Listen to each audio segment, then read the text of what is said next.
Hello guys, welcome back to our channel. তারপরে চলে এসেছে নতুন মিনি ব্লগ নিয়ে। তো সেদিনকে আমি যাচ্ছিলাম অনেকদিন পর আমার বাবার পিসি বাড়ি, আমার পিসি ঠাকুমা বাড়ি।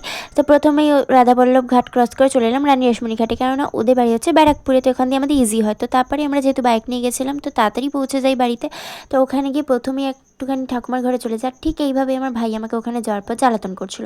দেন বিকেলবেলা আমরা একটু যুব সংঘের মাঠের ওখানে গিয়ে আমি আর বাবা বাইক নিয়ে দাঁড়িয়েছিলাম, কেননা এই মেয়েটার তখনও ছুটি হয়নি, কেননা ও দিশা হাই হসপিটালে কাজ করে। তো ওর 5টায় ছুটি, তো আমরা একটু আগেই বেরিয়ে গেছিলাম। তো সেই জন্য তো তারপরে অনেক দিন পর দেখা হয়েছিল বলে আমরা একটু ঘুরতে যাই। এই হচ্ছে আমার একদম জিগার কা টুকরা, জান কা টুকরা, কেননা এই হচ্ছে আমার পিসি ঠাকুমার বড় ছেলের মেয়ে।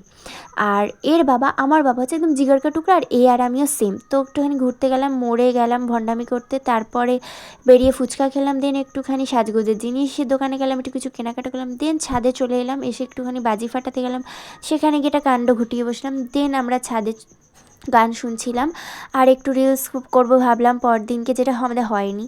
তো এইসবই প্র্যাকটিস করছিলাম। তো আজকে মিনি ব্লগটা এতটাই, আবার দেখা হচ্ছে নেক্সট পার্টে।